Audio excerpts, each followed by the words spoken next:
Hello guys, ഈ ഒരു കാര്യം പറയാതെ പോയതെങ്കിൽ ശരിയാവോ? ശരിയാകത്തില്ല.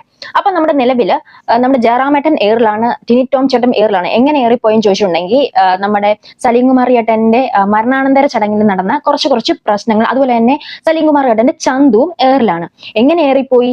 ചന്തു ആ സമയത്ത് വളരെ വൈകാരികമായിട്ട് പെരുമാറി എന്ന ഒരു ചർച്ചയാണ് നടന്നിരുന്നത്. പക്ഷെ നമുക്കറിയാം, തന്റെ സ്വന്തം അച്ഛൻ ചേതനയറ്റി കിടക്കുമ്പം അത് ഒരു മകൻ എന്ന നിലയിൽ എല്ലായിടത്തു നിന്നും കൺട്രോൾ വിട്ടു നിൽക്കുന്ന സമയമാണ്. ആ സമയത്ത് ചന്തു അങ്ങനെ പ്രതികരിച്ചില്ലെങ്കിലേ അത്ഭുതമുള്ളൂ. കാരണം ചന്തു അവിടെ കാണാൻ വന്നവരെയോ ആ മൃതദേഹത്തിന് ആദരാഞ്ജലി അർപ്പിക്കാൻ വന്നവരോടോ അല്ലെങ്കിൽ അങ്ങനെയുള്ള ആരാധകരോടോ ഒന്നുമല്ല ചന്തു അവിടെ പെരുമാറിയത്.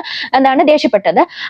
മറിച്ച് ഈ മൊബൈൽ ക്യാമറകളും കൊണ്ട് ഓൺലൈൻ മീഡിയാസ് കുറെ പേര് ഇതിങ്ങനെ ദൃശ്യങ്ങൾ എടുക്കാൻ വരുന്നുണ്ട്. അതായത് സെൽഫീസ് സഹിതം വരുന്ന സെലിബ്രിറ്റീസിന്റെ സെൽഫി സഹിതം പല ക്യാപ്ഷൻ ഇട്ടിട്ട് ഇറക്കാൻ വേണ്ടി, റീച്ചിന് വേണ്ടിയിട്ട് ഇറക്കാൻ വേണ്ടിയിട്ട് അങ്ങനെ വന്ന ഈ ഓൺലൈൻ മീഡിയക്കാരോടാണ് ചന്തു അങ്ങനെ പ്രതികരിച്ചത്. അപ്പൊ ആ പ്രതികരണത്തിന്റെ അടിയിലാണ് കുറേയധികം കമന്റ് ബോക്സ് ചന്തുവിനെതിരെ വന്നത്. പക്ഷെ എന്തൊക്കെയായാലും ഇതിനെ തുടർന്ന് പോലീസ് ഒരു ക്ലോസ് ഇറക്കിയിട്ടുണ്ട്. അത് നേരത്തെ തന്നെ നമുക്ക് നമ്മുടെ കോൺസ്റ്റിറ്റ്യൂഷനുള്ള കാര്യമാണ്. അതെന്താണ് പോലീസ് ഒന്നും കൂടി ഓർമ്മപ്പെടുത്തി. ഇനി മരണ വീടുകളിൽ അവരുടെ സ്വകാര്യ നിമിഷങ്ങൾ അവർ അറിവോടെ അല്ലാതെ ചിത്രീകരിച്ച് പബ്ലിക് ആക്കി കഴിഞ്ഞാൽ 2 വർഷം വരെ കഠിന തടവിന് ഇതുള്ളതാണ്, സർക്കുലർ അങ്ങനെയുള്ളതാണെന്ന് ഓർമ്മപ്പെടുത്തിയിട്ടുണ്ട്. അതെല്ലാരും ശ്രദ്ധിക്കുക. പിന്നെ എന്താന്ന് വെച്ചിട്ടുണ്ടെങ്കിൽ ഇവരിടുന്ന ക്യാപ്ഷൻ, ദിലീപേട്ടനും ടിനി ടോമും വരുന്നത് കണ്ടോ, ടിനി ടോമിന്റെ പൊട്ടിക്കരച്ചിലുകൾ കണ്ടോ, സാധാരണക്കാരെ പോലെ ഓട്ടോയിൽ പോകുന്ന പിഷാരടി, ഇങ്ങനെയൊക്കെ വെച്ചാണ് ക്യാപ്ഷനും കാര്യങ്ങളൊക്കെ വരുന്നത്. അപ്പൊ ഇതിനു വേണ്ടിയുള്ള അടിപിടിയാണ് അവിടെ നടന്നത്. അപ്പം ആ മരണാനന്തര ചടങ്ങുകളിൽ അതിന്റെ ചടങ്ങുകൾ എടുക്കുന്ന സമയത്ത് അവർക്ക് അവിടെ തിക്കും തിരക്കുമാണ്. പിന്നെ അതുപോലെ തന്നെ അവർക്കൊന്ന് പൊട്ടിക്കരയാൻ പോലും പറ്റത്തില്ല. നമുക്കൊക്കെ സലീം കുമാർ എന്ന് പറഞ്ഞ ഒരു സിനിമാ നടനായിരിക്കും. ഉപരി ചന്തുവിന് അവന്റെ അച്ഛനാണ്, അവന്റെ അമ്മയ്ക്ക് സലീം കുമാർ ചേട്ടൻ അവരുടെ ഭർത്താവാണ്. പിന്നെ അതുപോലെ തന്നെ അവർക്ക് സുഹൃത്തുക്കളുണ്ട്. ഒരുപാട് മഹാരാജാസ് കോളേജിൽ പഠിച്ചുകൊണ്ടിരിക്കുന്ന സമയത്ത് തന്നെ BMA മലയാളം എടുത്ത് പഠിച്ച വ്യക്തിയാണ്. പഠിച്ചപ്പോൾ തന്നെ ആ സൗഹൃദം, അന്നുള്ള സൗഹൃദം ഈ മരിക്കുന്നിടം വരെ ഒരുപോലെ കാത്തു സൂക്ഷിച്ച ഒരു വ്യക്തിയാണ് സലീം കുമാർ ചേട്ടൻ. അപ്പം അങ്ങനെയുള്ളൊരു വ്യക്തിയോട് എല്ലാവർക്കും ഒരു പ്രത്യേക ഒരു വൈകാരികത ഉണ്ടാവും. പക്ഷെ ഈ ഒരു വൈകാരികത പ്രകടിപ്പിച്ച കാരണം നമ്മുടെ ദിലീപേട്ടനും അതുപോലെ തന്നെ ടിനി ടോമും ഇപ്പം എയറിലാണ്. ഇപ്പം ദിലീപേട്ടൻ എയറിലാന്ന് പറയുന്ന പുള്ളിയുടെ അമിത വിനയമാണ് കാരണം. അപ്പം ആ ഒരു അമിത വിനയം എന്താണെങ്കിലും ഇപ്പൊ ഏറി കിടന്ന് കളിച്ചുകൊണ്ടിരിക്കുകയാണ്. ടിനി ടോമിനെ അറിയാലോ, അമ്മ സംഘടനയിൽ അവിടെ ഉണ്ടാക്കിയ പ്രശ്നങ്ങൾ, അൻസിബ ഹസനുമായിട്ടുള്ള പ്രശ്നങ്ങൾ, അതൊക്കെയാണ് ഒരു കാര്യം. ഇതൊക്കെ പ്രേക്ഷകരുടെ മുന്നിൽ ഇരിക്കുകയാണ്. പക്ഷെ എനിക്ക് തോന്നുന്നു ഇത് അവിടെ നാച്ചുറലായിട്ട് അവരിൽ നിന്ന് വന്ന ഒരു സങ്കടമൊക്കെയാണ്.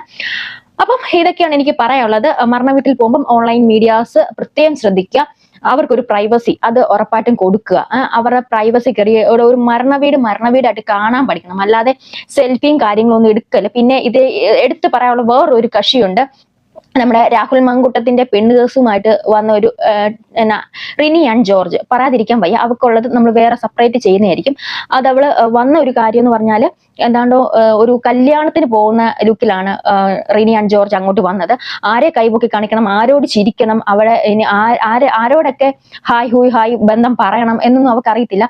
എങ്ങനെ അവിടെ മറ്റുള്ളവരുടെ മുന്നിൽ ശ്രദ്ധ നേടാമെന്നുള്ള ഒറ്റൊരു വിചാരത്തോടെയാണ് ആ മരണ വീട്ടിലോട്ട് റിനി വന്നത്. അപ്പൊ മരണ വീടായോണ്ട് ആണെന്ന് തോന്നുന്നു ആരും കൂകിയില്ല, അല്ലെങ്കിൽ അത് സംഭവിക്കുക. പിന്നെ എടുത്തു പറയേണ്ട വേറൊരു കാര്യം എന്ന് പറഞ്ഞാല് നമ്മുടെ മുഖ്യമന്ത്രി വന്നപ്പോഴത്തേക്ക് അവിടെ ഒരു കോൺഗ്രസ് പ്രവർത്തകൻ ഹാരം അണിയിക്കുന്ന കണ്ടിട്ടുണ്ടായിരുന്നു. എന്തോന്നടേ ഇത്, ഇത്രയ്ക്ക് വകതിരിവില്ലേ?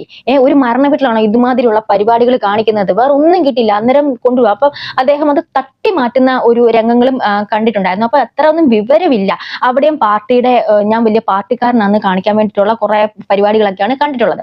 പിന്നെ വേറൊരു കാര്യം എടുത്തു പറയാനുള്ളത്, ഈ ചന്തു, അതായത് ഈ സലീം കുമാർ ചേട്ടന്റെ മകൻ ചന്തുവിനെ കൊണ്ട് നിയന്ത്രിക്കാൻ പറ്റാത്തത്രയും വന്നപ്പോഴത്തേക്ക് അവിടെ മുഖ്യമന്ത്രി ഇടപെട്ടിട്ട് മുഖ്യമന്ത്രിയും എല്ലാരെയും മാറ്റുന്ന കണ്ടിട്ടുണ്ട്. വളരെയധികം നന്നായിട്ടുണ്ട് കേട്ടോ.